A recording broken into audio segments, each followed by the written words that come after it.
No, we have 2 minutes to go. Not bad. Shreya, आ जाओ यहाँ आ जाओ.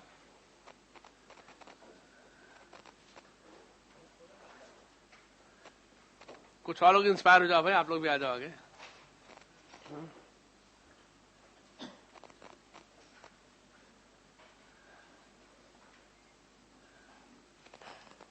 So put my phone off.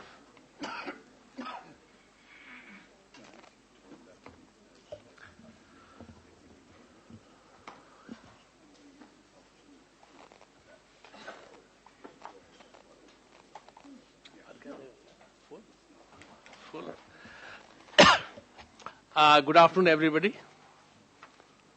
gives me great pleasure and welcome all of you for the book launch and book discussion on the book Ideology and Identity, The Changing Party System of India by Pradeep, Chhibber and Rahul Verma, sitting here to my right.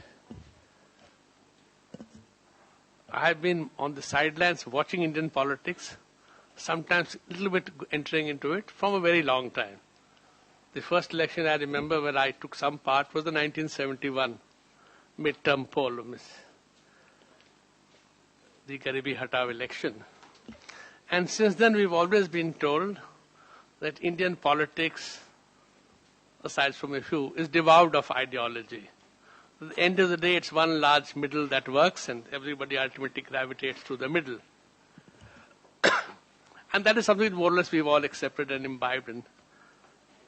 To now read a book which argues slightly differently, quite differently in fact, using lots of very detailed data, talking about, okay, I will not go into what they're talking about, I'll let the authors do that, but stretching it for a period of time, locating the different phases of the party system, the Congress-dominated system, the first phase, second phase, third phase, then whether we have a second dominant party system, etc. So this does raise lots and lots of questions in your head. Many will not agree with it, which is as it should be. Many would get appreciated. So I think the whole idea was, and this is what we try to do here at Teen Murti, is to bring up as much as possible some of the latest research in front of the community, not just the academic community, we are not a university department, but the larger academic community and practitioners and people outside, and to look it out, debate it out, argue it out, accept, reject, modify, etc. And we do this through these seminars, book launches, conferences, and we have done some very good conferences recently. I'm saying good because not because we did it, because the quality of the scholarship that came through it. When we looked at, say, colonialism and law, how law as we see it in India, how it evolved in colonial times, what were the kind of inputs we got into it. Or we looked at India's participation in the First World War. Or we looked at a war like the Anglo-Cookie War of 1917-1918. We also, with others, looked at traditions, critical traditions in Hindi. We looked at Rahul Sankritayans in today's India. So we try our best, and this is all I'm talking about in the last 1 month. 1 month, a little over 1 month. To try and generate this platform for debate and discussions. With this, we are doing this. Very grateful to our 3 speakers, Dr. Swapan Dasgupta, Professor Rajeev Gowda, Professor Sanjay Kumar. 2 people in the field of politics, both in the upper house. Sanjay Kumar, of course, very much involved in election and other studies for a long time, and in fact, it's the CSDS database which is effectively being used in this, the Lokniti database. So the right 3 people. We had a 4th panelist, Marya, Shakil of the media, but she had to drop out at the last minute because she got a very important exclusive interview at 4:30. So obviously she rang up between her job and this. Obviously her job took precedence, which is as it should be. So as I said, I've done my bit of the introduction. Before I hand over, I would request you to switch off or at least put your phones on silent mode. And I remember it myself. FB Live है ना और हमारे site पर भी है ना. So for those of you whose friends are outside, maybe wanting to come in, our friends in Bangalore or Chennai or Kozhikode, we are right now webcasting it live on our own website and also on Facebook Live. We try and do it for all our functions. I get complaints from people outside Delhi, why don't you do it a function in Mumbai or Kolkata? Obviously we can't, but we try our best to do it, so fantastic it. So let me now request the authors. Rahul, you would do the honors? Yes. Rahul would introduce the book. Thank you. Thank you all for coming. My name is Rahul Verma, and I'm a PhD candidate at UC Berkeley, and I recently joined Center for Policy Research as a fellow. Pradeep and I wrote this book for, it took some time, and Pradeep being the senior author here, he has agreed to take all the hard questions. We have a running joke that as co-authors, you can take half the credit and none of the blame. So today I'm going to take none of the blame of anything that we have done wrongly. Anyway, so as Shakti Sinha ji said, there is a common perception about Indian politics. And this is an excerpt which was published in New York Times opinion piece in 2009. And the piece basically said that Indian elections must rank with the least ideological elections in the world. No ideology, no larger-than-life leaders, no causes, no principles at stake, instead just alphabets. This lot siding with that lot. A process resembling a children's game show, not the solemn selection of leaders for 1.2 billion human beings. And as you would notice, in next 8 to 10 minutes, we are sort of going to contest this idea about Indian politics. In this book, we basically argue that Indian politics is deeply ideological, and it has remained ideological for at least 7 or 8 decades. So this is basically India's first cabinet, Nehru's first ministry, and thanks to Nehru Memorial and Shakti Sinha, we got this photo which has been used on the cover page. And if you look at this photo, this is a sort of a tongue-in-cheek idea. If you look at this photo, it conveys some ideological message. Nehru sits in the center, and everyone on the right of Nehru, on the left of Nehru, Rajendra Prasad, Sardar Vallabhbhai Patel, it's basically how you look at it. Sardar Vallabhbhai Patel, and extreme right is basically Shyama Prasad Mukherjee on one. And on the other, you have B.R. Ambedkar. So basically, the sitting position of First Cabinet of India sort of was ideologically arrayed in some ways. And what we sort of want to argue through this book, that there were various ideas of India, right? There was even Sunil Khinnani in his book writes about ideas of India. He mentions there were ideas of India, though the idea of India makes a case, right? But in the popular imagination, we think there was some singular idea of India, as if there was no contestation about different ideas of India. And this book basically talks about those ideas of India. So in a nutshell, basically, we make 3 or 4, the book is divided into 3 or 4 parts.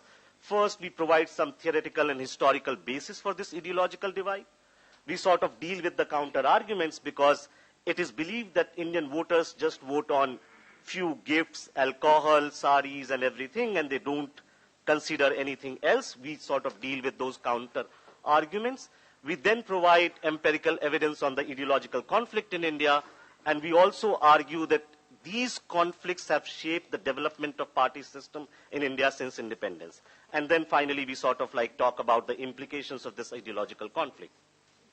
So we argue that in India, there are 2 ideological axes. So we always thought that India does not have ideological conflict because economic left-right does not exist in India in that sense, right?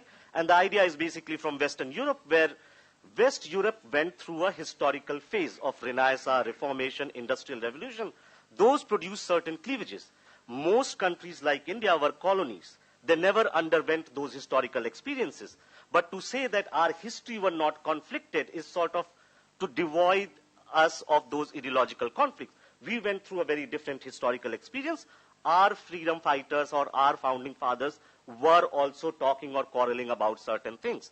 We read through the freedom movement documents, Constituent Assembly debates, and we basically found that there were 2 or 3 major ideas on which our founding fathers were fighting about. So first, the first axis, we call it as politics of recognition, which is basically about accommodating citizens into the body politic, right? So the biggest debate in the Constituent Assembly were happening about quotas, whether the constitution or the Indian state should show Hindu character or follow majoritarian tendencies or not. The second fight, which was happening in the Constituent Assembly, and in fact, we would argue that Indian political thought in some ways is very, very different from Western political thought as envisioned by Hobbes, Locke, Rousseau tradition, right? The argument in Indian political thought from Mahabharata, Arthashastra, even the Gandhian idea, basically the argument in that tradition has been that the job of the state is to maintain social order. It should not basically intervene and remake social norms. If there are going to be problems created, right, like there is going to be some sort of degeneration, right? Those degeneration needs to be dealt by the society itself. The state should not be making laws and intervening there to correct those problems. So we basically give some historical and theoretical basis for these two ideological axes. And then we basically look at all the data that was available to us to see whether this resonates in the data and among Indian voters. So Sanjay ji has been very kind to us and shared everything from CSDS archives. And using that data, we basically show that these ideological conflicts have remained stable for a long period of time, right? So for some, there are different issues in every election, but for some issue to become the ideological basis of conflict, it must remain stable. It has to be transmitted from political elites to the masses, and there has to be some transmission channel. So we use this data to show that the ideological conflict in India has remained stable, right? And in fact, since 2014, we have started talking about ideological divide in India. As if the 2014 election was the first ideological election. In some ways, we would argue that each election had some sort of ideological element. And using this data, we can show you that in 1967, 1996, 2004, 2009, it follows a very, very similar pattern on these two ideological axes. The voters of BJP and BJS are somewhat on the right. Congress always sits somewhere on the middle, whereas the left and socialist voters have always been on the left. Now, because we don't have similar questions and the same voters across these years, we can't strictly compare the average numbers, but what we can sort of show you here that the pattern is very much the same in 67, 2004, 2009, right? We also show that this ideological divide is not just among the privileged elite. You can see this among every section of the society. So if you look at this graph, basically it creates two clouds. Even if you divide Congress voters and BJP voters by caste and class, you would see that BJP voters will make a very different cloud from Congress voters, basically spreading themselves on the ideological spectrum. And then we basically looked at different things to talk about how these ideological messages get transmitted. And one of the most interesting things we found, and it may be shocking to some of us, is that the idea of liberalism is restricted among English speakers, right? And what we did basically in 2004, the NES basically asked about how well you speak English, very good, good, not so good. And then we looked at the college education.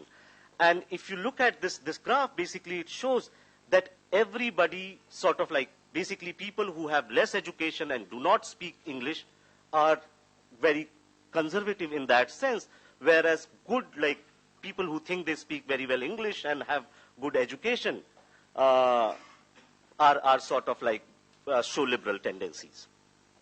Finally, the book basically makes this case that the party system in India has been structured because of the movement of parties in this ideological space.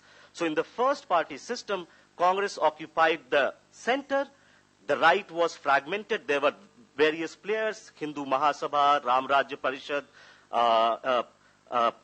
BJS. In the second party system, these right-wing sort of started getting together, and you see a little bit bigger right. By the time, the third party system, which sort of happens after the birth of Bharatiya Janata Party. So there are two things happening. One, the right is getting consolidated. Two, Congress is moving left on both the scales, right? So it's not as if only in the party system, only one party is doing everything. All parties are doing something to get maximum votes. So Indira Gandhi sort of moves Congress party a little bit left on recognition and a little bit left on statism, which creates space for the right wings to get together. It's not as if like it was happening on its own. Like if you read a very interesting paper in 1967, after basically 67 or 71, when the Congress party got split, Congress O becomes the bridge to bring the Swatantrata on one hand and the BJS on the other hand together. And that's how the coalition of right started getting stronger. And by the time, so some people have started making this claim that 2014 basically signals like fundamental shift in party politics of India. Now, how long it will last will depend in years to come, but there is a fundamental realignment where we might see a BJP dominant system, which does not mean that BJP is going to win every election, but the focus of the competition will be around BJP. And so the argument is of this book that we do a historical rereading of development of party system, and we show that the rise of BJP in 2014 is not by accident. It is a culmination of long historical process. And you all know this, Congress is basically undergoing a secular decline, BJP is rising. But what is more interesting that all other arguments which we have heard about the decline of the Congress party, which is it's due to organization or leadership. We claim that in last 2-3 decades, basically Congress party does not have a clear ideological message, which is hurting its electoral prospect. And we make this argument using this data, where we show that, like, if we basically divided India into 4 categories, right? In states where Congress is in direct competition with the BJP, in states where Congress is fighting with a regional party, where even BJP is present, and then states where there are multiple regional parties. The argument is that in Congress versus BJP states, Congress can ideologically distinguish itself from the BJP, right? And in those states, Congress is present as a political player, right? If you look at Madhya Pradesh, Rajasthan, Chhattisgarh, all these states, Congress is present. But if you look at states like Tamil Nadu, Uttar Pradesh, West Bengal, where there are multiple regional parties present, Congress is sort of like almost absent in those states. And why has that happened? Because Congress cannot distinguish itself on the issues of recognition and statism from, say, a SP or a BSP or from a Trinamool Congress. So they cannot, their leadership is different, their organization is different, but their ideological message is very, very same. So why would a voter vote for a party which is distant and sitting in national capital than a regional player? Finally, one argument which we make in this book that the ideological sort of median voter in India is Hindu traditionalist. And we have made this mistake of basically lumping every BJP voter or a leader as a Hindu nationalist. In fact, B.D. Graham in his classic book on BJS makes a case, right? The argument he makes that basically in 1947 there were 3 types of Hindu groups present in Indian politics. One he defines as Hindu traditionalist. The second he defines as Hindu nationalists who were RSS and BJS. And the third he defines as Hindu orthodoxy, which was Ram Rajya Parishad and Hindu Mahasabha. Hindu traditionalists were basically led by Patelites in Congress party. Graham asks a very interesting question. In 1947, we don't know which one of the Hindu group is going to succeed or take the mantle of conservative politics in India. In 2014, we know it is BJP. How has that happened? Right? So in one of the chapters, we basically trace the movement of Hindu traditionalists from the Congress party slowly towards the BJP. In fact, a lot of people, Gulzari Lal Nanda, 2-time interim prime minister, was one of the founding members of VHP. Right? So there were some sort of because Indira Gandhi kept moving Congress a little bit left on statism and recognition, those groups started gravitating towards BJP, and this process gets complete in late 2000s and 2014. Finally, basically the implications of the argument we make, right? So what we say that the ideological coalitions that brought BJP to power, even they might be getting delinked. And that is one of the biggest challenge BJP is going to face in coming years, right? And especially in absence of Modi, that challenge would be much, much harder. And I'll be happy to talk about that in detail. Second, we think that competitive populism is going to continue in Indian politics despite ideological conflict, and that is going to create fiscal pressures on the state. Third, because the ideological axis of statism is linked to changes in social norms, basically family norms. The pace, and that is an ideological conflict, sadly the pace of gender reforms is going to be slow, right? And finally, we don't know from data whether the ideological divide is sharpening or there is a convergence happening, and we can't say much about it. In our other work, we do think that there is increasing polarization on these conflicts. Thank you. I'll be happy to answer any questions. We'll come to the question and answer later on. Thank you, Rahul, for that very detailed presentation. Even for those of us who partly read the book, I think it was a lot of information. So now let's do the honors of releasing the book.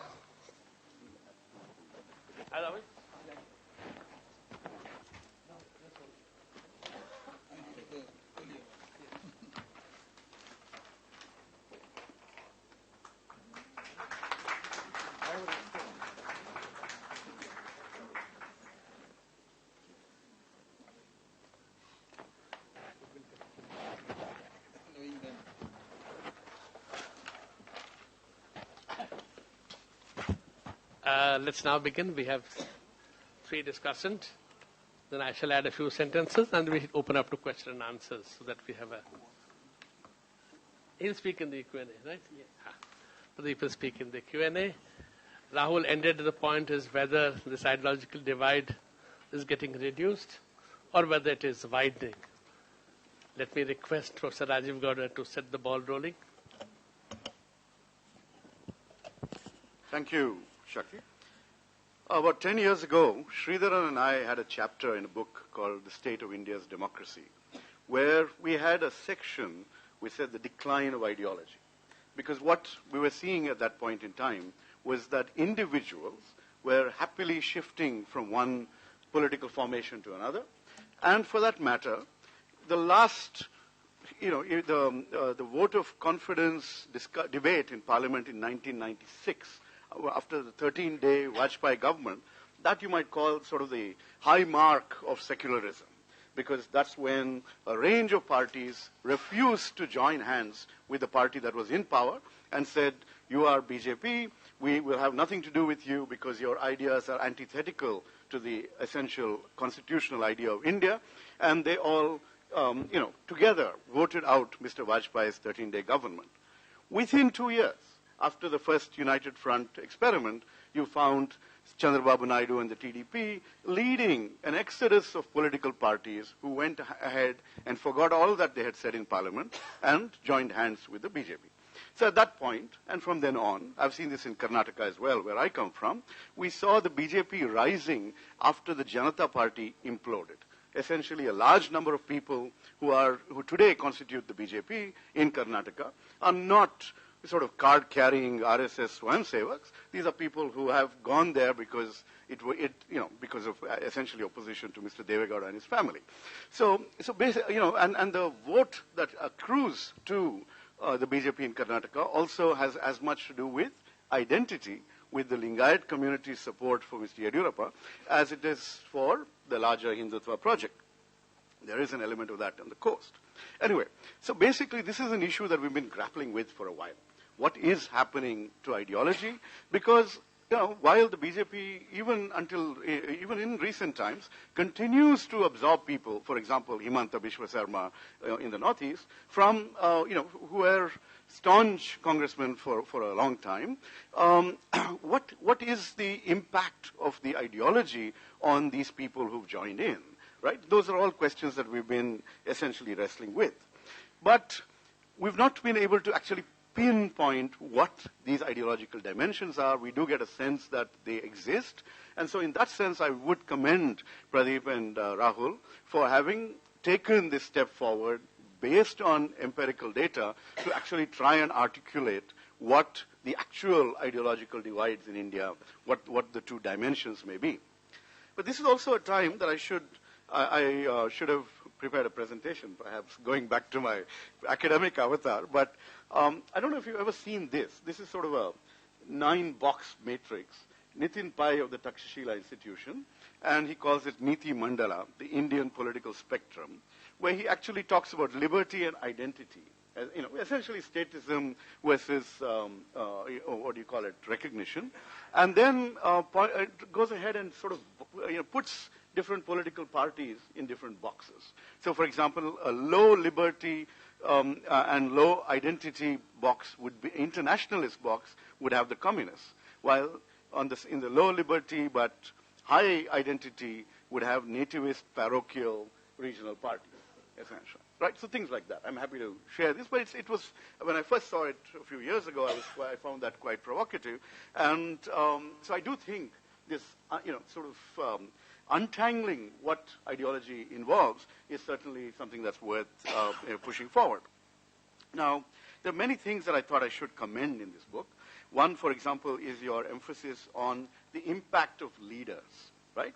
Nehru's impact on India's policy evolution and the fact that we have so much to, in terms of how we've sort of taken the constitutional consensus and implemented it in practice in some ways. So there's so much of an impact. But I would go so far as to point out that when it comes to ideology with regard to, what you would call statism, that there is a role for the government in providing a social safety net, in ensuring that that freedoms are protected, things like that. I think that continues to be the ethos, at least of the Congress leadership, and certainly the 10 years of the UPA, the rights-based legislation, is very much, you could say, driven by leadership, sort of emphasizing that this is something that we're committed to. Now, and this is in spite of the fact that you might want to say that this is the party that embraced liberalization.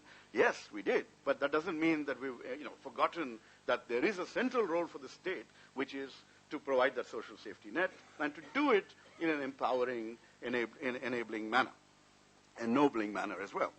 Now to your diagnosis of the Congress.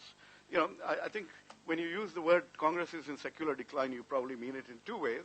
One, one having to do with the number of seats in Parliament, and the other having to do with our profession of our religious practices. So this is not something that we would overtly do, but it's sort of come to public attention. What we would always have done. If you were to look at the Congress Party's Karnataka campaign. So my father used to represent a constituency called Mulbagal. Mudalabagilu means Eastern Gate. It's the easternmost part of Karnataka and in Kolar district. And so every campaign actually begins with a visit to a temple in what we call God's Corner, essentially. So this is nothing new. We've been doing it forever. You're just, media is paying attention to it. But we will, on that same visit, also garland the Ambedkar statue and visit a Muslim dargah. So it's all part of the whole, this is, our celebration of multiple religions. So anyway, the point is that the secular decline in terms of seats and numbers, I think that is a thing of the past, and we can look forward to a much healthier set of returns in the coming year. But let me get to some of your other diagnoses, right? So for example, you talked about how the TMC and where regional parties have taken over. See, those regional parties, the TMC, the YSR Congress, etc., are filling. They're essentially the Congress itself, right? So there is a Congress left in those states, but unfortunately, that has gone with the leaders who were very much a part of the Congress system before, and for whatever reason, ended up breaking away. And this is one of the tensions that the Congress Party faces with regard to, the center state, the high command versus the powerful regional leader axis. How do you deal with that? I would agree, though, with your thesis about Uttar Pradesh and Bihar, where you point out that other parties have taken over what used to be the Congress space, and that's because of Babri Masjid and its aftermath. Basically, the sense that the Congress leadership at that time did not do enough to protect either the monument or, for that matter, the communities that were affected by riots afterwards. Now, so basically, it's not like we have, and I think that could have been, especially the backward class assertion that took place and the Dalit assertion that took place. The Dalit assertion especially took away one huge chunk of our historic support base. And the backward classes, of course, emerged and led by, again, an ex-congressman, Charan Singh, and mobilized in the late 60s, etc., and became much more powerful post the Green Revolution and post Mandal.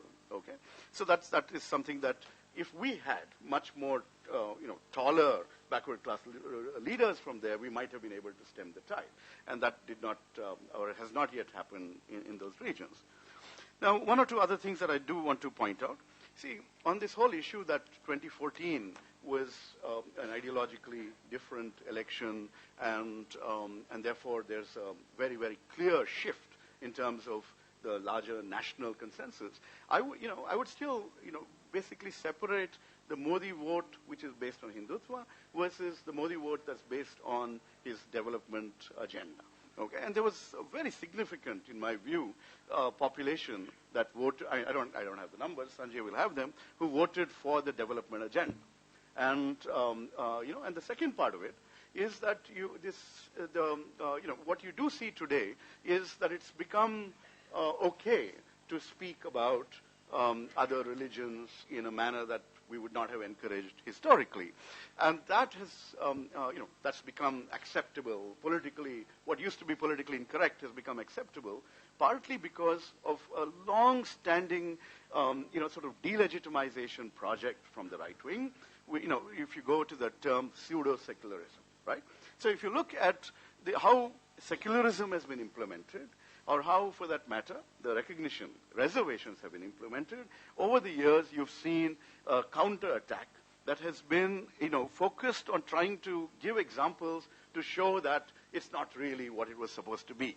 The term appeasement of minorities, things like that. If minorities were appeased, why would you have that kind of socioeconomic, statistics that you see today? So that long-term attack is what has allowed for it to be open, for it to be acceptable to speak in the language that many people do speak in. The last thing I want to just address is your point about cash for votes, right? I've been one of the people who's been lamenting about how difficult it has been to, how difficult it is today to contest an election in, say, at least in Karnataka and a few other states. And, just after the last election, I was spending some time in the resort with our MLAs, where basically each one of them was telling me that they spent 10, 15 crores, and that their two opponents also spent 10, 15 crores, right? This is for an MLA seat, right? So if you, Dr. Qureshi, myself, we're all looking for public funding solutions to try and break out of this, this madness that we're in. But your point that this is all wasted money, because everyone's spending it. It's all about signaling today, and that becomes the price to enter the game. And it's sort of, it's going to create a spiral of corruption that's going to be very, very much out of control. So we absolutely have to pay attention to it. But nobody, as of today, is willing to bell that cat and try and find some way out of the morass that we're in. So I think I should probably just stop here, because I've probably run out of time, and there will be enough opportunities to engage further. Thanks. Thank you, Rajeev, for that. Besides being a political scientist, he also was still involved with public policy at IIM? At IIM. No, I resigned when I got elected. Now that he has become a full-time political, in those days he was on the research side of politics, now he's in the heart of politics. Moving on to Swapan Dasgupta, also member of parliament, and one of the first public figures in India to say I'm a conservative and to defend the conservative cause, which in India is actually a word which almost doesn't exist publicly. Privately, whatever Rahul said about the Indian voter, publicly the word conservative in India is a rarity. Swapan? Thank you, Shakti. Firstly, let me compliment Rahul for a wonderful presentation. I'm sorry I got the book on Saturday evening, and that's rather a limited time in which to devour such a weighty project like this. But all the same, I think you've given us a fairly good pot shot of your broad conclusions. And I think it's quite important to dispel some of these popular notions which exist about Indian elections being a child's game, as that New York Times, which tends to love everything Indian, doesn't it? Described it. Now, I'll just start off with a little anecdote, which I think might explain this point. After the 2004 elections, where the BJP, expecting to win, lost rather unexpectedly from their point of view. And after that, there was obviously a lot of soul-searching, anguish, navel-gazing, introspection, call it whatever you want to, which is predictable in any political party which loses. And at that time, the first National Council meeting which took place, Mr. Advani, who was then the president, I think he'd just been made president again, made a thing that what's important is not ideology, but idealism. And that sort of statement went remarkably uncommented in the popular media, etc. But within the BJP, there was a complete storm, which didn't get reported, like most subterranean political developments don't normally get reported. And their own perception was that we are an ideological party, and that there is idealism, of course, exists. But even the communists are idealistic in some ways. So there is something specific ideological, and the moment we give up our ideology, we are nobody. So it's important to recognize that within the political system itself, the term ideology, at least as far as the right is concerned, does always have a very, very important, and has always played a very important part. And that goes contrary to a popular perception that the right is traditionally the stupid party.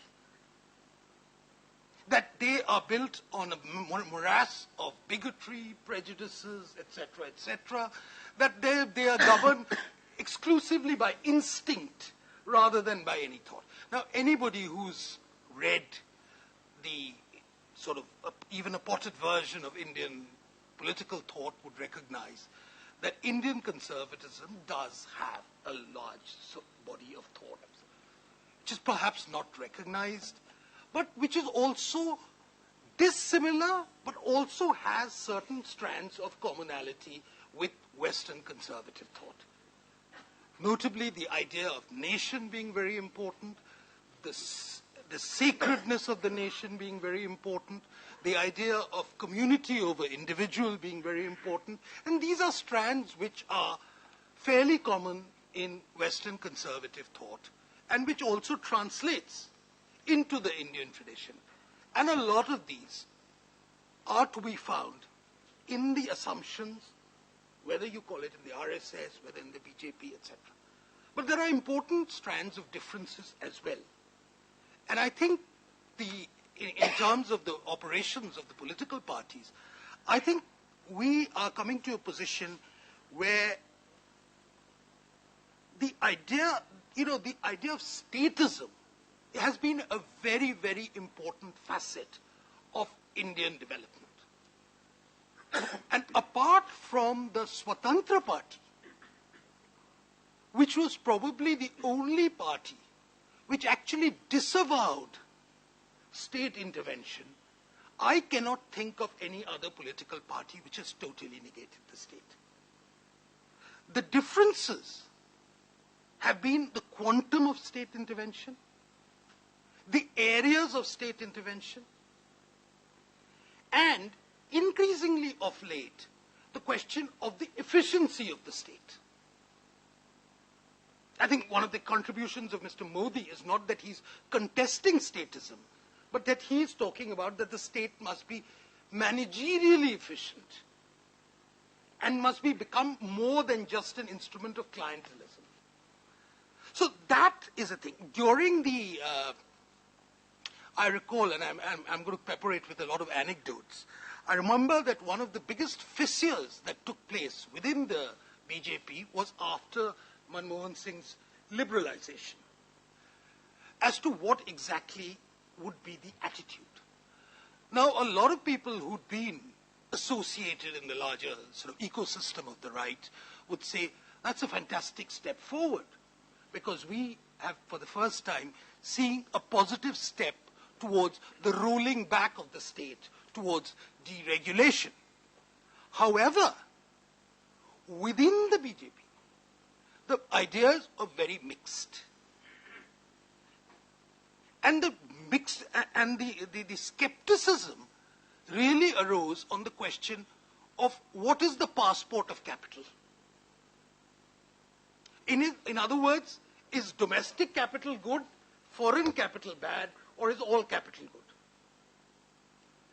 There was a heated discussion once when the question of the foreign media once took place, about whether to allow the foreign media. I happen to be one of those who argued that yes, well, in this age, everything should be allowed, foreign media too. And I think that BJP is a party, I was arguing at one place, which believes in deregulation and maximum democracy. Basically, it believes in deregulation and nationalism. And Mr. Malkani, who was there, he said, but not in that order. And I think that really, to my mind, it summed up the whole thing. That what exactly are your priorities in defining yourself? And I think this, the historical analysis which you've done of actually pointing out that there exists a sort of a coalition of the right, a rainbow coalition of the right, which embraces ideas of what might loosely be called Hindu nationalism with varying degrees of faith, which takes into account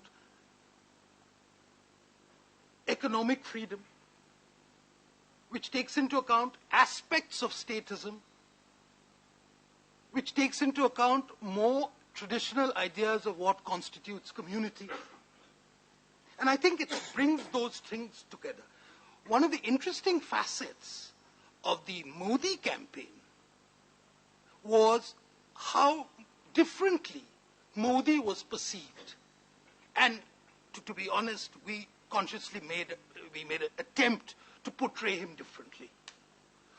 In some places, he was portrayed as the poor boy made good, the sort of log cabin to White House syndrome, if you might, you use an Americanism. In other places, he was portrayed as the OBC person. I remember one of your CSDS colleagues on television, just at the time, around 2013, when the idea of Modi was just about beginning, when I told him Modi will be projected as a OBC leader, and he went into complete guffaws. The idea that anybody in the BJP can be portrayed as an OBC leader was anathema to them. Because it was the stereotypical view of the Lala Bania party, So Modi did not fit into that, and Modi consciously broke away and enlarged the constituency. And incidentally, that's a constituency which came into the BJP as a consequence of the Ayodhya movement. One of the greatest, in terms of social impact of Ayodhya on the Indian right, was that you got an entire section of upwardly mobile OBC communities actually coming into the BJP fold. The non-Yadav, in Uttar Pradesh, the Kurmis, the Koiris, and other things like that. So so Modi was also projected as an OBC. Thirdly, a very small constituency, but an influential constituency increasingly, was the one that Modi was perhaps the only person who encapsulated some of the ideas of the economic right in terms of his experiences in Gujarat. The minimum state, maximum governance, minimum state. That idea was there. And finally, there was this entire thing about the machismo sort of thing, decisive leader, etc., which mattered in a particular context. In itself, it doesn't matter, but in the context of 2014, when you had a government which had been seen as reasonably indecisive, faltering and been buffeted by competitive pressures, etc. So the Indian right, when you look at it, has always had this constituency. And you're entirely right in saying that Modi probably managed to cement a lot of these. But at the same time, I'll make a very unpopular statement, unpopular given any English-speaking audiences that is on the role of the RSS. And one of the very interesting points which Rajeev pointed out was that how the Congress system had imploded. How Mamta had broken away and taken away the entire Bengal Congress and taken it to another regional party level. How YSR had done it somewhere else. And I'm sure there are other examples. And of course in Tamil Nadu they abdicated the role right after 1971. But the BJP has not had similar experiences. Now why is that? And I think here the cementing role of the RSS is very, very important.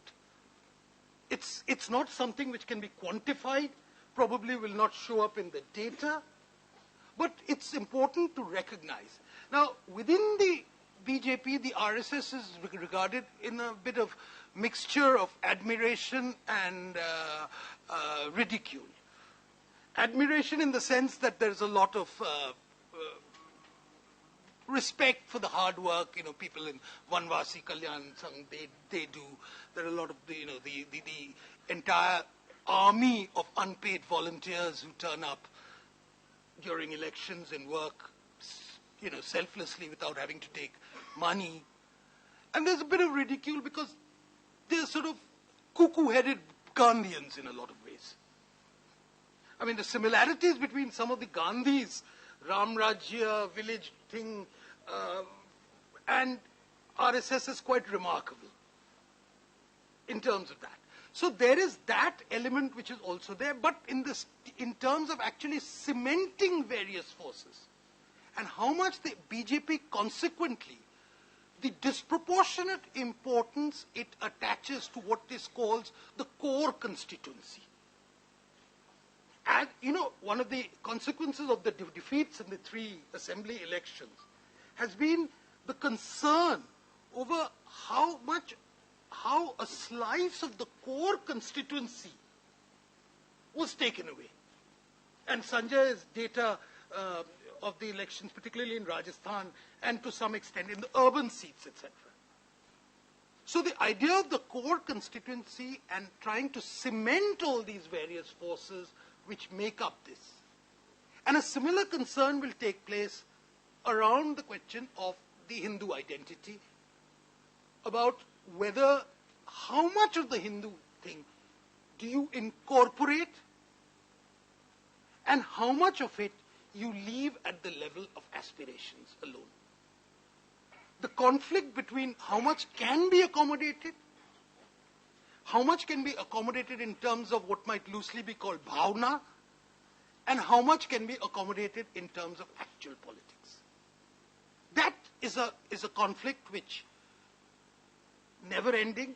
It will come about, whether it comes about in Sabarimala, whether it comes about in Ayodhya, whether it comes about in the question of the Uniform Civil Code, etc. What is doable and what is not.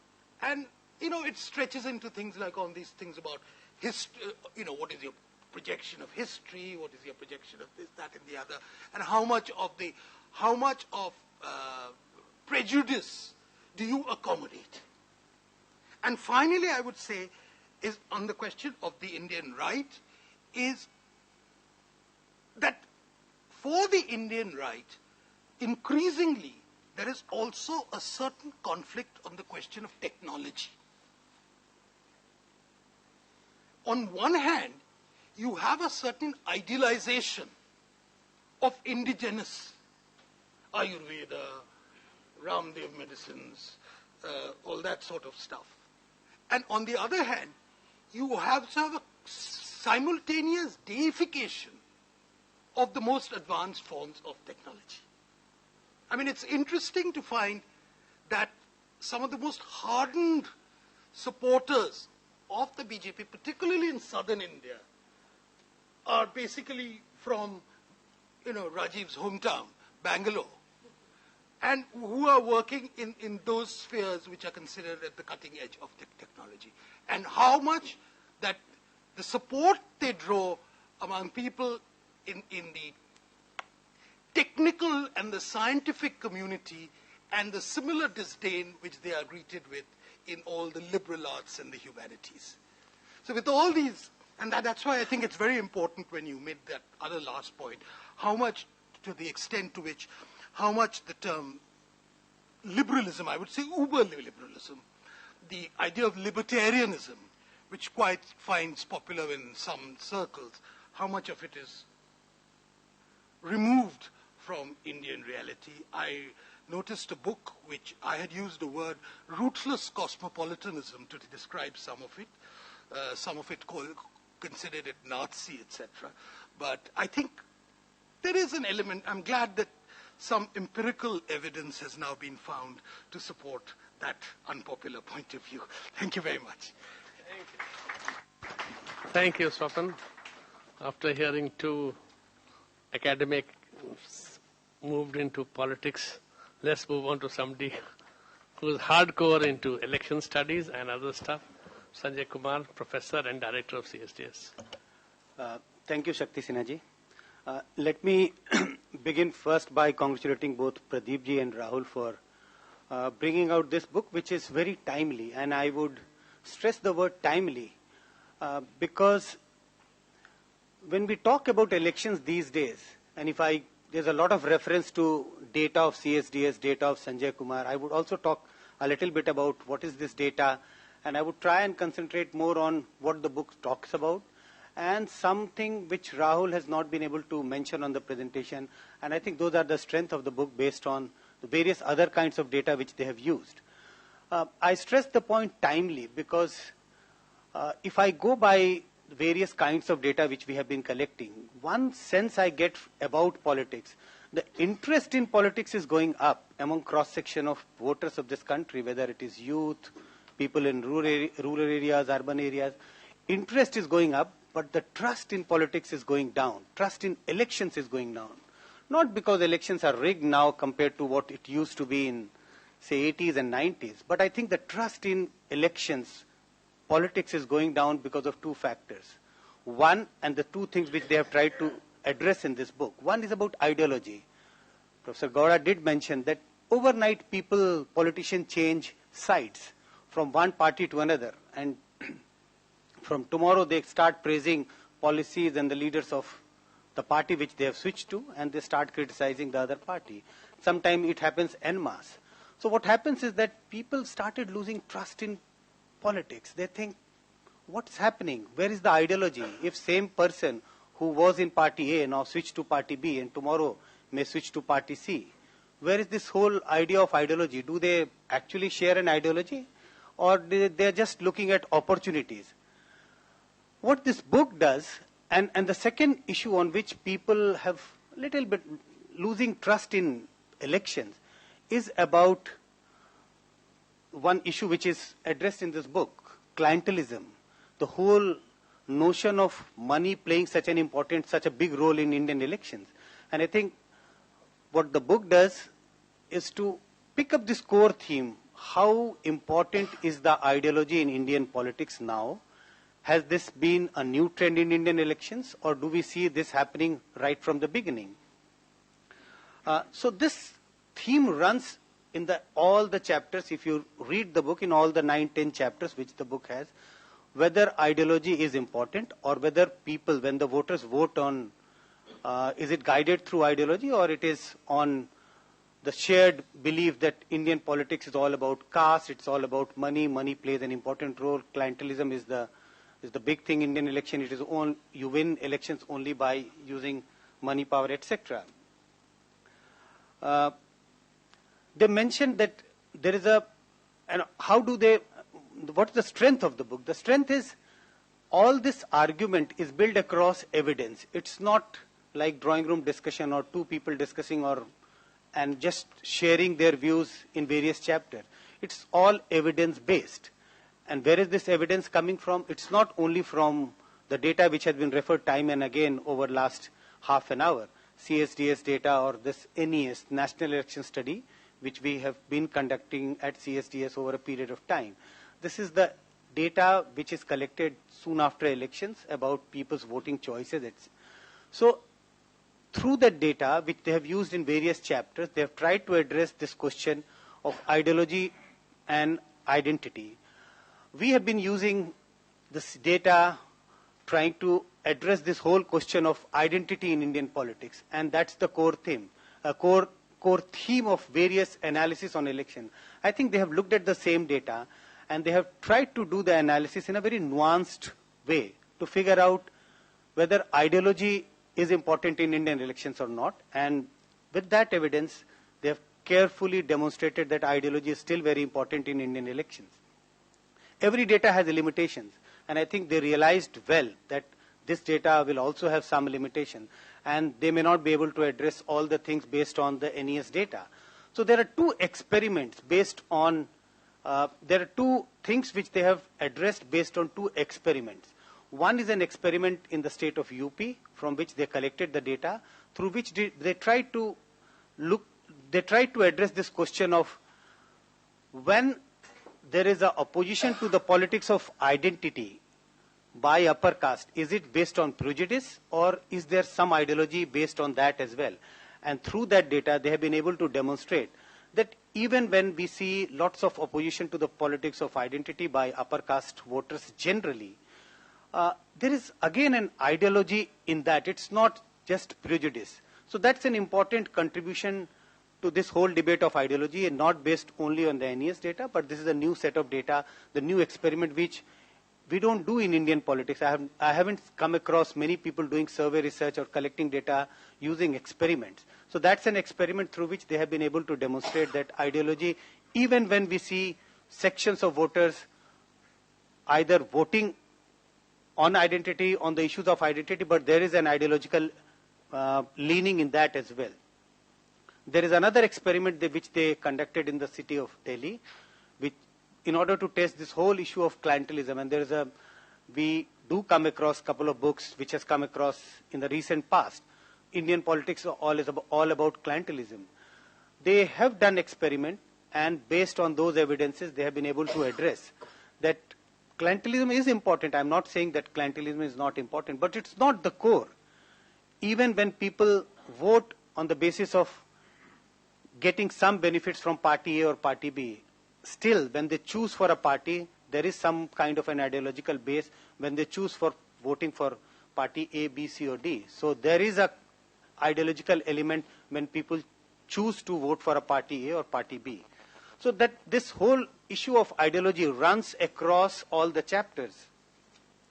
I have known the two authors for a very long time, and I know their ability to do this data analysis in a very nuanced manner, and this is a evidence of doing the data analysis, coming out with a book which addresses this whole issue of ideology, which brings back and I'm sure this is going to bring back whole debate on how important is ideology in Indian elections. But what is interesting to note, at least I found it very interesting, that there is a chapter in which they try to address that ideology is not just new in Indian politics. This has existed right from the beginning. And when Rahul was making a presentation, he did try to analyze this photograph.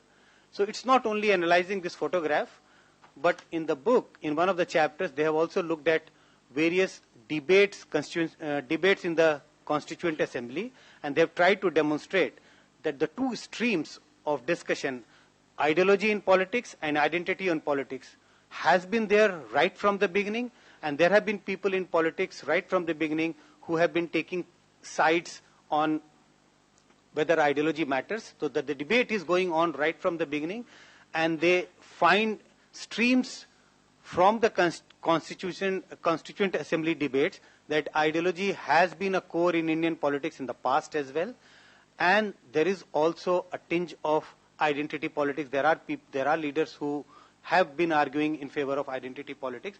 But ideology does remain, was in the past also, it was an important aspect of Indian politics, and it is still an important aspect of Indian politics. The limitation is that we don't know whether it's going to, how long this is going to travel. They have been able to do that with the help of the latest election, which is the 2014. We don't know whether it is going to continue in the election which is due in this year. So in nutshell, I would say this is an important addition to whole debate on whether ideology matters in Indian politics or not, Indian elections. The whole idea that ideology does not matter in Indian politics, I think this book is going to generate more debate. We'll have more discussion on this issue. And I think if we don't believe that ideology does not matter in Indian politics, I think it's time to go through the book, various chapters of the book, to be convinced. If we are not convinced, then we have to build up another argument using another sources of data. But if you read the book, I think we will share a lot of, we will to a great extent share this belief that ideology still matters in Indian politics, and voters' voting intentions are shaped on ideological considerations. Thank you. Thank you, Sanjay. Before I ask Pradeep to reply to some of these points, I just thought I'll say a few words. Or maybe the other day, there was a function, I think by OUP, where Dr. Manmohan Singh's collected works were released, 5 volumes of it. And in the course of the conversation, Professor Manmohan Singh with Kaushik Basu mentioned that sometime in 1991 in a Congress party meeting, he was being attacked for some specific measures of liberalization. I don't remember which one was it. And then he quoted from the Congress manifesto of 1991, which had initially been drafted, obviously, under the leadership of Rajeev Gandhi. So that effectively shut up the party, and they accepted what he said. So he said, when I was leaving the meeting, the late Arjun Singh came to me and told him, he says, it seems we actually read manifestos. In other words, we don't read our manifestos. But other than that, the fact is that, and something the book says it, but I'll take it as somebody who studied history, a little bit of history into it. We had a tremendous, we believe in the Nehruvian consensus of 1950 onwards, but actually if you go back, there was tremendous amount of debates in India from the middle of the previous century, 19th century. If you read any issue of Modern Review, Calcutta Review, the Madras Review, the Bombay Review, etc., considerable amount of writings were being put forward on what should India be. An India which somewhere in the future is independent. What is India's position in the world? What should be the social order? What should be the role of the state? Etc. The International Congress was the Indian National Congress. It was not the Congress Party. Party comes much later on. It was a broad platform of people who came together, who met once a year, till it became a mass movement. The splits, the first split, the moderates or the extremists, was not a split on personality. It was a very specific split on ideological grounds. Do we give memorandums once a year, or do we take the fight out into the streets? Very specific point. The Swaraj Party. Why does the Swaraj Party come up? Nehru's famous visit to Soviet Union in 1927 on the 10th anniversary. He's very impressed. He comes back and is pushing a line which larger people in the Congress leadership were uncomfortable with. Mahatma was uncomfortable with. Others were uncomfortable with. 1934, the Congress Socialist Party is formed within the Congress Party. Jayaprakash Narayan, Meenu Masani, Narendra Dev, Lohia, etc. arguing a line, fighting the old guard, telling them, you go old guards, and the old guard, Patel, etc., telling them, okay, go out to the people and sell your line. Don't tell us to have. The famous Bose split ultimately was again, a lot of it was ideology, not just personalities. But somehow we seem to, and post-independent Congress, the famous Charan Singh's objection to Nehru's industrial policy and agricultural policies. But somehow we have got this feeling it is. We all remember Patel's famous letter to Nehru on China, the fear of China. 2 days before, he had written another letter to Nehru on India's larger worldview, saying that India and Israel have a natural relationship. We are both democracies. India and United States, and now that we are a free country, let's talk to the United States. Patel pushed for India to become a member of the Commonwealth of Nations, saying that though the partition division was 1/6, 1 part, 5 parts to India, 1 part to Pakistan, The army went, the infantry, it was 1/3 to Pakistan. So we are militarily weak at this moment, and therefore the Commonwealth can provide some kind of security cover. So these were very strong arguments. Whether you like it or not is not the point. Was going on throughout.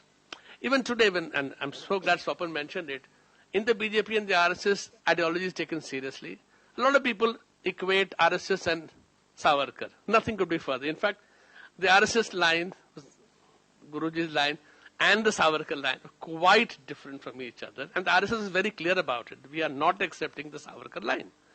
Savarkar as a nationalist, yes. Savarkar as a freedom fighter, Savarkar who sacrificed so much, yes. But not his line. So this was again consciously argued and discussed. As this famous American historian of the Soviet Union, Krotkin, he says, what were these guys, Soviet leaders, Stalin and Burgunov and all the others, Bukharin, talking at night? He said they were actually discussing economic policies, collectivization. They were not chatting, they were not gossiping. I mean, I'm not comparing the two. I'm merely saying that we often tend to underestimate how much does ideology drive. Tagore, do you associate Tagore with this kind of thinking? In 1903, when the Calcutta municipality decided to lay down water pipeline to the connecting houses, there was a meeting in Town Hall, Calcutta, opposed to it. Tagore spoke up against it. Not that Tagore was against supplying of water. He said this is not the job of the state. Similarly, when Tilak in 1891 argued against the Child Marriage Act, he said every son of our river should be out there stopping child marriage. However, the state cannot come into the picture. So, the idea of what a state should do and should not do is a matter of debate in India for a long time. And I would only conclude by saying that the problem we always face is, it seems like a crib, but it's not a crib. Because you use Western frameworks, Indian democracy does not naturally fit into it. When we started a democratic journey, even today, we are not a high-income nation. The assumption is you have to be a West European, North American state, high income, basically one ethnicity, one religion, one language, one people kind of a thing, folks. That concept. India simply as a poor nation, diverse. People thought that India is not a country at all. We British have put it together, etc. So that you're trying to judge India by those norms, we fail. And therefore we have the definitional issues of whether India has ideology or doesn't have ideology. That I'll close with that. Let me now request Pradeep Chhibber as the co-author to respond to what our panelists have said. So, thank you so much. Thank you everybody for the chance to be here. And thank you Shakti, thank you Rajeev, Gowda, Swapan Dasgupta and Sanjay ji for those great comments. I don't know where to start and where to begin, so I'm just going to tell you a little anecdote. And I'm going to crack a bad joke which is going to offend some people in this room, which is that I remember many days ago, this friend of mine was at the American political science meetings. And as he walked into the, he took a cab, and the cab driver looked at him and said, "You're dressed in suits, but you're not businessmen because there are no prostitutes around. So why are you here?" And he says, "I'm here because I'm here for the American Political Science Association meeting." He says, "What do you do?" He says, "Well, what we do is we can figure out why people win or lose elections, in the simplest possible interpretation." And he says, "So why do you think George Bush won or lost?" He says, "Because the economy wasn't doing well." And the taxi driver turned around and said to him, "You get paid to say that?" Right? And same thing happened to me just now. And this, you may not believe this, I took an Uber here. And as I'm taking the Uber, I asked the driver, "Where are you from?" He says, "I'm from Eta." So I said, "What do you think about politics?" We got talking about his job, how his income wasn't doing where he wasn't doing well economically. Then I start talking about politics. He says, "Everybody is the same, they all, the standard routine we have." But then he looked at me and he said, "I think we'd be a much better place." And this is going to make some people unhappy if there was no reservation and no subsidies. So I said, "Why?" He said, "The moment you've created a state in which everybody is granted equality, what is the business of giving special things to some people?" And so I thought, I've spent 5 years writing this book, and whatever I had to say or express a point of view, you just said in one line. Right? And this is a taxi, just now. I came in and I told Shakti, and he reminded me, he said, before you start the conversation, you must tell them what this driver from ETA said to you. And I'm not saying he's right or he's wrong, and we talked a little bit more about reservations, right? But the fact of the matter is there is that point of view that exists. And I think it's important for us to realize that what are the roots of that point of view. And what we have tried to argue in this book, and this is very difficult, you know, I've known Shakti for a long time, and the problem with talking with him is he's got too much knowledge in his head. And I think what we are trying to articulate in this book is where are these views coming from? And what you realize is that there is a very strong conservative strand in Indian thinking in which the state, and this is across all religions, it doesn't matter, you know, Muslim or Hindu or Buddhist, as we look in this book, we didn't do any Sikhs, I'm sorry. But what you realize is there's a belief that it is not the role of the state to mess with social order. That's a point of view. You may agree with it, you may disagree with it. And I think it's time we try to understand that. And when you think Nehru and Ambedkar, on the other hand, are arguing vociferously for a much more active state which has to be disruptive. It has to change social norms. It has to introduce economic equality. It has to introduce deep social change. And that's not something everybody agrees with.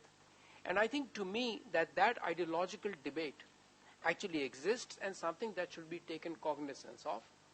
We spent a lot of time trying to figure that out, reading the historical debates, trying to read the historical text, trying to read political theory to figure out where is this coming from. And I think it would be really important for us to start understanding that that current exists. And there's an alternative current which just say, hey, listen, the state should be more active. The state should transform society. And to us, those are the two anchors on which this debate is set. There are lots of things the book doesn't do. And I think Swapan Dasgupta pointed out, you know, some of them, which is, though we do talk about the contradictions within the right, we don't spend too much time discussing what those contradictions are, what the various elements are. And I think if we are going to take the right seriously in India, it's time somebody spends some time thinking about them and doing research on them and trying to figure out what are the various elements and how can you hold these together, right? That's the first thing. I also think the other thing the book doesn't do, and I think some things that were pointed out by Sanjay ji as well as Rajeev Gowda, which is, you know, where are we going to go next, right? Which is this ideological divide here to stay? How deep is it? How fundamental is it to Indian politics? I mean, we actually don't know, and I think I'm going to speak on behalf of Rahul that we do believe the ideological divide is quite fundamental. The question is, will it lead to a sharper polarization or is a middle ground possible? And that's something that's a matter open to debate. But let me just make another pitch, which I think is really important. And I'm going to make a pitch, which I always do and I'm always scoffed at because it never works, is for looking at data. So let's have a look at data. Iske pehle wala nahi hai? MPs wala, MLAs wala. Among candidates. So there's a very strong myth in Indian politics. And, you know, I'm a data person, so I'm sorry, I can't live without tables. So just look at the table on the right, which is party loyalty and switching among candidates. You know, there's a myth there, you know, these guys are always switching. Right, so we've looked at the most comprehensive database we have of MLAs, right? This doesn't include the Northeast right now. And what you find is that among the BJP employees, BJP MLAs, 71% of them stayed within the party, the others dropped out. This among all the MLAs we can count. Only 1.2% went to the Congress and 3.3% went to regional parties. Within the Congress, most people stayed within the Congress. Very few of them switched to regional parties. Within the left, most of them stayed in the left, and within regional parties, most people stayed within regional parties. There is not as much switching among candidates as we like to imagine there is. Now, that will not change what everybody thinks. That will not change what people would like to say. That will not change what the media would like to report. But the fact of the matter is, and everybody will give me one anecdote or another of their favorite MLA who switched, but this is MLA level data. It's the most comprehensive data we can collect, and this is mostly data collected by the Oracle, as we call it, Francesca. You should disaggregate it by states, then you may get a very different Yeah, picture. we may, but, you know. Yeah. So basically, like, even if you dissect, like, you may find a little bit variation, but one important thing is, so this data is from 1980 to 2017, right? And so what it basically says is that people switch, people leave parties, right? But one important fact about Indian elections is that an MLA, the chances of him or her, one getting nomination is little low, and if you get nomination, your chances of getting re-elected is low, right? So half the time you are going to lose if you won this time. So what this data is saying that if you contested from BJP in time period 0, in time period 1, if you did not contest from BJP, your chances of losing is much higher, right? So in a sense, like, voters even punish people who leave their ideological line and cross over. And in fact, and I think that's really important for us to realize that people may switch, but they're not going to be rewarded at the polls for it. So it's actually a bad decision if you're a politician to switch, because voters are not rewarding switches. The idea that Indian elections are run by candidates is also a misnomer, which is not in this data, but we actually have different data, which we've looked at just now, which looks at polling booth data. And for those of you who think Indian politics is run on strongholds, in only 3% of the polling stations in India, out of the 485,000, did we find that the same party won 70% of the vote in 2 elections between 2009 and 2014. That data is not here. But all Indian elections are competitive locally. There are no strongholds in Indian elections. So even if a candidate switches, they're not necessarily going to take their vote bank with them. There are no identity vote banks that actually exist on the ground. But, that's neither here nor there. So I think that's something, once again, it's a fact, but, facts and interpretations of how Indian elections work are completely different matters. No. And we can talk about why they don't in a minute, okay? The only other thing I'd like to say about this, I'd like to say in conclusion is the issue of cash in elections. And this is something I shouldn't be bringing about because it is not central to the book. The book is really about the role of ideas, but everybody talks about the role of cash in elections. This is something I think which intrigues everybody. And I think something I should have spoken to Rajeev about earlier because he's the expert on this, is I think there's a much deeper problem with how the Indian elections are set up. And it's forget the cash for the moment. When are candidates told they're going to contest an election? 2 weeks before the election, maybe? And in 2 weeks, you're going to ask them to go to 1,300 polling booths, to mobilize voters in constituencies that are larger than Western European states. And you expect them to do this on 10 rupees and a cup of chai, right? Otherwise, the election commission will come and get you, right? So I don't know what to do, right? So I think it's very easy to blame politicians. It's very easy to blame black money. I actually believe the real problem lies in the centralization of political parties and how, for their own internal reasons, they're not willing to allow candidates to actually build their own independent basis. And what I would argue, therefore, is that Indian politics is very party-centered, and because Indian politics is very party-centered and not candidate-centered, right, the role of ideology and these parties can determine and have an influence on what are the main ideological debates within Indian politics. I'm going to leave it at that, and I'll see if Rahul wants to add something. It up to, if Rahul is not adding something, let's open it up. Questions, comments? Yes. We'll take 3 or 4 at a time. Yeah. Bolo, easy bolo. Name? Yeah, Shakil. They're together, don't worry. You just address the question. We are together. He very clearly demarcated that during the time of Indira Gandhi, somewhere the right got an opportunity to consolidate themselves till the time the coalition politics began in India. My question is from 2014 to 2019, did the left get an opportunity to consolidate itself along with a coalition with the Congress? And are we going to see the dividing line between the ideology in the coming 2019 general elections? Question there. My question is actually twofold. So one is that you said that voters vote on ideology. My question is that in a low middle income country like ours, even if the voter has an ideology, can the voter afford to vote just on the basis of ideology? The need to vote for somebody versus what you ought to vote for is two different things. And I think in an economy like ours, there could be very different things. The second is about switching MLAs. My question is that I'm still not convinced whether it's ideology or whether the fact that the amount of political capital that they will get in the other party when they switch may be sort of different, and the sort of incentives that they get in the new party will be different from their old party. So I don't know how much of a clue is ideology in that. At the back.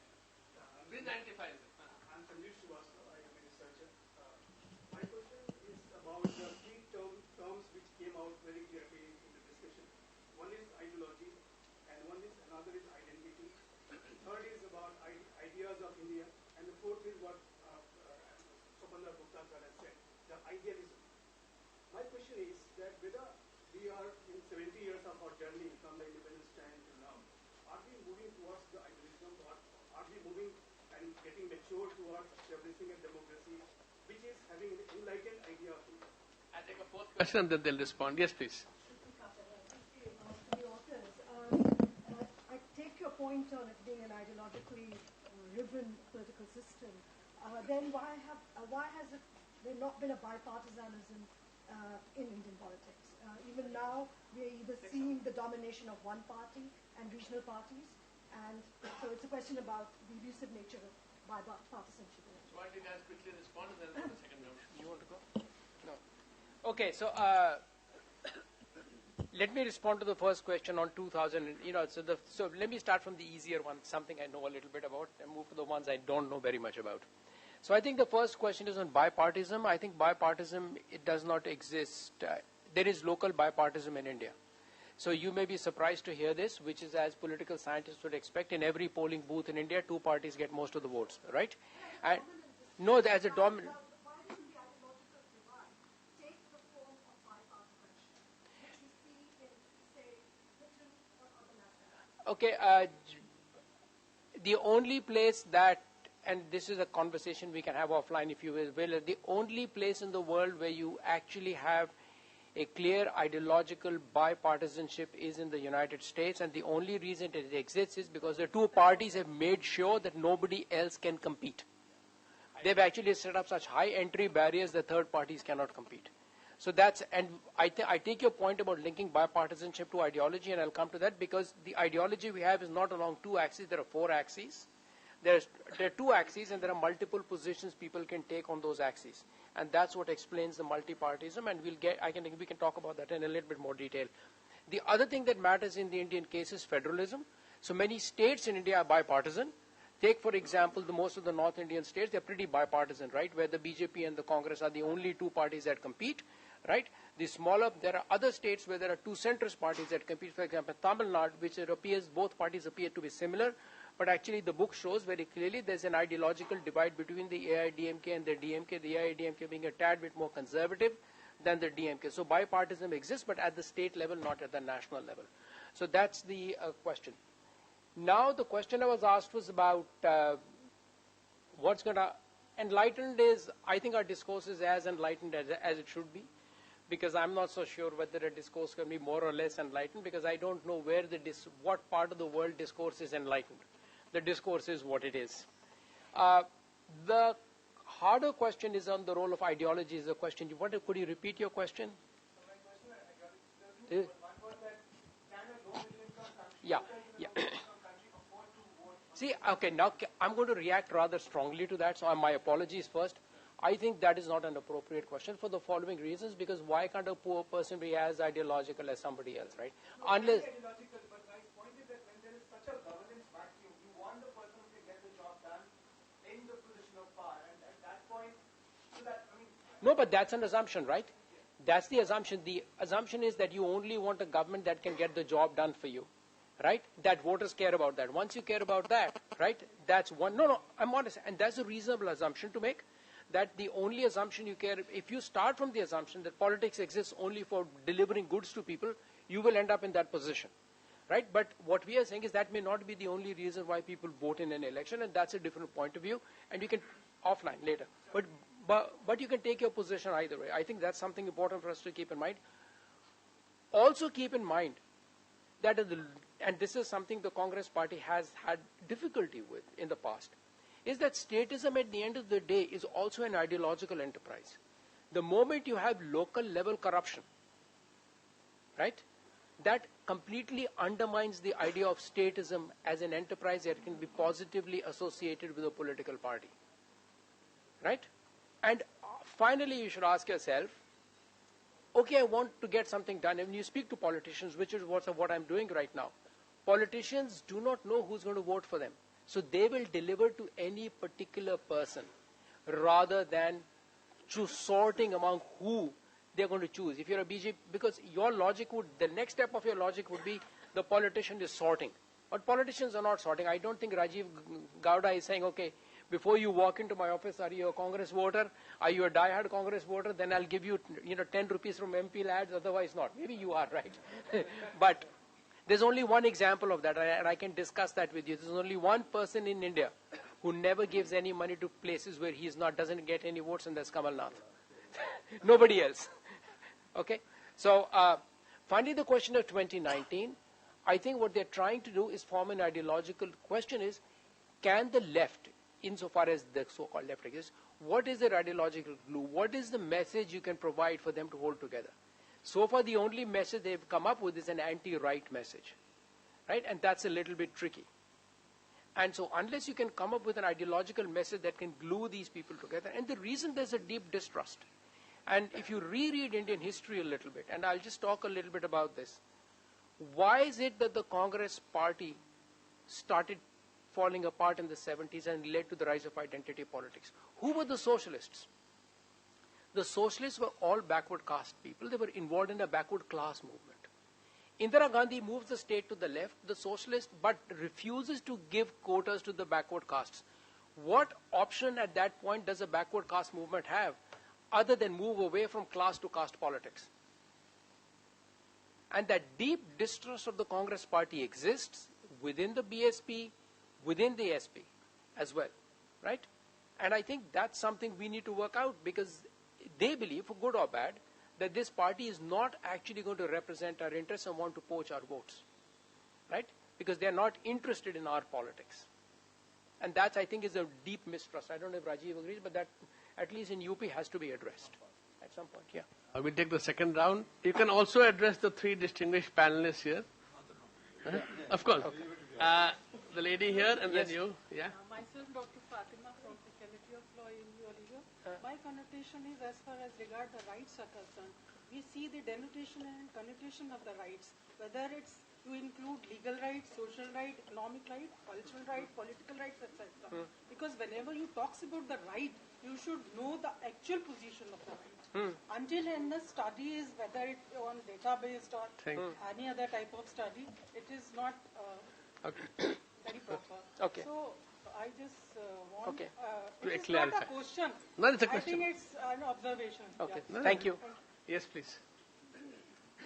Kumar हूँ मैं दिल्ली विश्वविद्यालय में हिंदी पढ़ाता हूँ मेरा प्रश्न मैं हिंदी पूछ सकता हूँ बस हिंदी एक्सप्रेस इन हिंदी नहीं बोलिए ना साहब मेरा प्रश्न है प्रोफेसर छिब्बर से and I will frame the question which young friend asked उन्होंने पूछा कि can the low class country like ours where there is a huge chunk of population who is low income तो can they afford to vote on that basis of ideology मैं इस question को reframe करना चाहता हूँ पूछना चाहता हूँ कि स्पाइट ऑफ कैन और मेरा ये प्रोफेसर संजय कुमार जी से भी ये प्रश्न है कि do they also vote on the line of ideology क्योंकि डिलीवरेंस पे मैं भी थोड़ा सा दिलचस्पी है पॉलिटिक्स में मैं लगातार लोगों से बातचीत करता हूँ खासतौर से जो लो इनकम ग्रुप के लोग हैं हमेशा वो यही बात करते हैं कि अरे वो क्या करेगा हमारे लिए उसने क्या किया इस देश के लिए पप्पू कॉनोटेशन और Modi connotation what ever that is लेकिन हमेशा ये बात करते हैं कि हम जनता के लिए वो क्या कर सकते हैं और क्या कर रहे हैं उसके लिए विचारधारा उतना बड़ा प्रश्न नहीं होता क्योंकि उतनी उसकी वैसी शिक्षा नहीं है और हम जानते हैं कि 30% पॉपुलेशन हमारी दूसरा प्रश्न मेरा इसके डेटा कोई है या नहीं मुझे मालूम नहीं लेकिन मुझे लगता है कि मैं कितने सवाल पूछ आगे बढ़िए दूसरा प्रश्न है कि आइडियोलॉजी और आइडेंटिटी को लेकर जो क्या पोलिटिकल पार्टी में कोई ओवरलैपिंग भी है विकास पार्टियों में या जनरली ये है या नहीं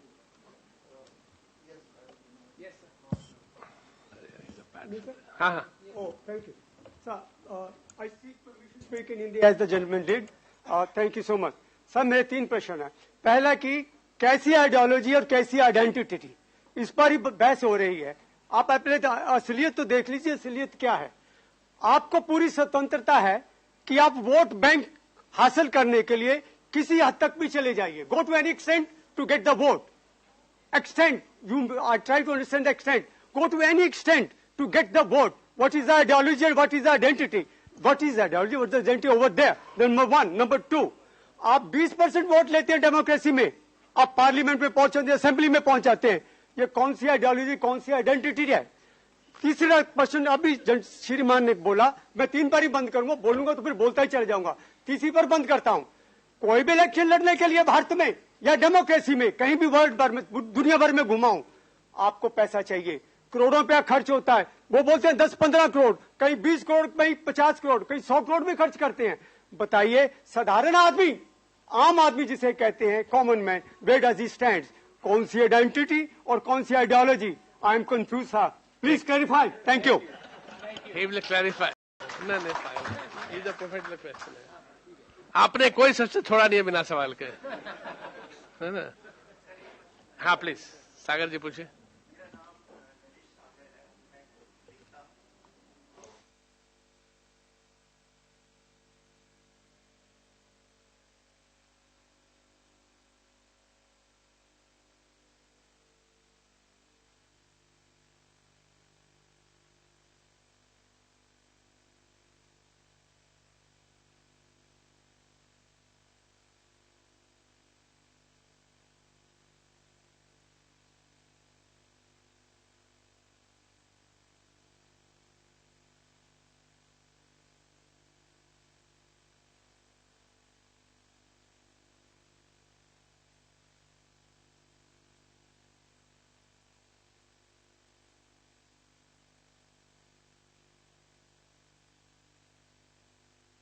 ये आपकी आशा है, आपकी आशा है कि ऐसा हो। निराशा है, निराशा की नहीं हो रहा है। Time for you to reply. हाँ, शुक्रिया इन सवालों के लिए। तो मैं भी आखिरी से शुरू करता हूं। तो मैं आपकी बात से बिल्कुल सहमत हूं कि आइडियोलॉजी और आइडेंटिटी के इस कॉन्टेस्ट में लीडरशिप बहुत इंपॉर्टेंट रोल प्ले करता है। इनफैक्ट एक चैप्टर पूरा इस चीज पे डिवोटेड है कि लीडर्स कितना बड़ा रोल प्ले करता है, और राजीव जी ने इसके बारे में कहा भी कि एक्चुअली होता क्या है कि पॉलिटिक्स में आइडिया अपने आप नहीं ट्रैवल करते हैं। आइडिया को ट्रैवल करने के लिए आप एक लीडरशिप चाहिए होता है। अभी जो हम लोग बात कर रहे थे कि क्या गरीब देश में या गरीब आइडियोलॉजी को समझ पाता है या नहीं समझ पाता है, एक्चुअली जो लीडर्स होते हैं ना, वो मैसेंजर का काम करते हैं। मुझे मार्क्सिज्म नहीं पढ़ना आता, पर तब भी मैं कुछ बातों में, मतलब अगर मैं गरीब आदमी हूं, पढ़ा लिखा नहीं हूं, गांव में रहता हूं, तो शायद मैं आइडियोलॉजिकल जो बड़ी थियरीज है उनको नहीं पढ़ सकता हूं, पर ये लीडर्स कन्वे करते हैं वो मैसेज। तो अब बिहार इस देश में गरीब राज्य है। अगर किसी को 2015 का चुनाव याद है बिहार में, तो एक आइडियोलॉजिकल इशू पे वो चुनाव हो गया था कि आरक्षण जाने वाला है, राइट? उस पे पर्चे बटे थे। लालू यादव ने एक स्टेटमेंट दिया था कि किसने माई का दूध पिया है कि वो आरक्षण ले लेगा। अब अगर लीडर्स आइडियोलॉजिकल इशू को इतना इंपॉर्टेंट बना रहे हैं और वोटर्स उस मैसेज को ले रहे हैं, तो वो गरीब देश हो, अमीर देश हो, वो तो रोल प्ले करने वाला ही है। हर चुनाव में लीडर्स इसी तरह से आइडियोलॉजिकल मैसेज ट्रांसमिट करते हैं। लोगों को किताबें पढ़ने की जरूरत नहीं है और बड़ी बड़ी चीजें करने की जरूरत नहीं है। आइडियोलॉजिकल ट्रांसमिशन हमारे देश में, जो हम प्रदीप और मैं इस बुक में एक जगह दिखाते भी है, एक बड़ा चीज हमारे देश में होती है प्रैक्टिस ऑफ रिलीजन। ठीक है, भजन, कीर्तन, जलसा, संगीत, उन सब जगहों पे पॉलिटिक्स डिस्कस होती है, राइट? वहां पे हमें मतलब दास कैपिटल नहीं पढ़ना है, ठीक है? इसके बावजूद भी इन सब जगहों पे ये मैसेजेस ड्राइव हो रहे होंगे। और गरीब वोटर के लिए, क्योंकि मैं पॉलिटिशियन हूं, प्रदीप पॉलिटिशियन है, सब पॉलिटिशियन है, हम सब कहेंगे आपका काम कर देंगे, इसलिए काम करना इतना इंपॉर्टेंट नहीं है। इंपॉर्टेंट ये है कि मेरा काम किस तरह से होगा, मेरा इश्यू क्या है, राइट? अगर मेरा, जैसे हम इंडिया में हमने एक गलती करी है, जब हम कास्ट और पार्टी को रिलेट करते हैं तो हमें लगता है कि ये ग्रुप इस पार्टी को वोट करता है क्योंकि ये व्यक्ति इस जाति में पैदा हुआ है। नहीं, वो पार्टियां उन जातियों के लिए पॉलिसीज पे काम करती हैं। इसीलिए कास्ट और पार्टी का रिलेशनशिप एक्सियोमैटिक नहीं है, ये पॉलिसी रिलेशनशिप है। जब पार्टियां आइडियोलॉजिकल इश्यूज ट्रांसमिट कर रही है अपने वोटर्स को अलग अलग तरीके से, बीएसपी क्या करती थी, स्ट्रीट्स गांव में जाती थी, वो प्लेस खेलते थे, चीजें लिखते थे, वो क्या है, मैसेज ही है ना। कोई नेता आपको लगता है कि सिर्फ ये नारे लिखता है कि मैं आपको काम करवा दूंगा आपका? कभी दीवारों पे ये नारे देखे हैं? अगर वॉल पेंटिंग्स हमारे देश में मैसेजिंग का एक तरीका है, हमेशा सामाजिक अधिकार की बात होती है, हिंदू राष्ट्र की बात होती है. अब अच्छा बुरा क्या है वो मैं नहीं जानता, पर यही मैसेजेस दीवारों पे होते हैं. I think मैंने थोड़े I think before we wind up, I thought, and before I request you to give the vote of thanks from OAP, just to say a few things, do a bit of self-promotion here. Tomorrow at 11 o'clock, we have a book release and a discussion. The book is China-India Rivalry in the Globalization Era, edited by Professor T.V. Paul of McGill. College. T.V. Paul, college being UCLA? अच्छा, उदय भास्कर नादर परसों 3 बजे शाम को professor Ajay Tiwari भाषण देंगे, साहित्य का देशकाल. 11th को very good Sri Lankan young thinker academic professor Asanga Abeyagoonasekera, उनकी पुस्तक है Sri Lanka at crossroads, geo political challenges and national interest. Book will be India release and discussion. 11th of January, we have a book discussion on Aadhaar, the Aadhaar effect by N.S. Ramanathan, Charles Assisi. वो हम करेंगे. और 17th को we'll be doing a book launch and discussion of a personality whom I am particularly very fond of, Swami Sahajanand. उनकी किताब थी The Struggles of My Life, मेरे जीवन संघर्ष, है ना, उसके बारे में we have this discussion. And 10 जनवरी को 100 Ideas to Improve Governance by J.K. Dadu, Suresh Prabhu will be here, वो 4 बजे कर रहे हैं. The idea is just to brief you on the kind, बहुत लोग रेगुलरली नहीं आते, नए हैं, अच्छी बात है. The more new faces I see, I'm happier है, वैरायटी है ना. तो अब सब कर रहे हैं, तो हमसे आपको बता दें. आप लोग अपना email ID छोड़ना चाहते हैं, छोड़ देंगे. We'll add you to our mailing list. Before I hand over to OUP, I must acknowledge the help of OUP in doing this. ये किताब के बारे में मैंने सुना था जब पिछले साल OUP का एनुअल कॉन्फ्रेंस होता साउथ एशिया पर, तो प्रदीप और राहुल ने प्रेजेंट किया था. तो तभी मैंने कहा था जब आपकी किताब फाइनल हो जाएगा, I want to have it launched in 3 Murti, because this is the kind of thing about Indian politics that we must try and understand. With that let me request Vinita Darani from OUP. Thank you, sir. So, good evening, everyone. I want to thank everyone who is present here this evening for the launch of Ideology and Identity. And this book is actually an extension of our mission that we want to have excellence in research, scholarship, and grow and provide information to everybody where it is required. And my special thanks to Dr. Swapan Dasgupta, Professor Rajeev Gowda, and Professor Sanjay Kumar for being our panelists. And a special thanks to our authors and Mr. Shakil for being so kind to us to have us an event here. And we are also thankful to Nehru Memorial Museum and Library. Thank you, everyone. आगे चाय है और आप 1 घंटा रुकिएगा तो a book written by a politician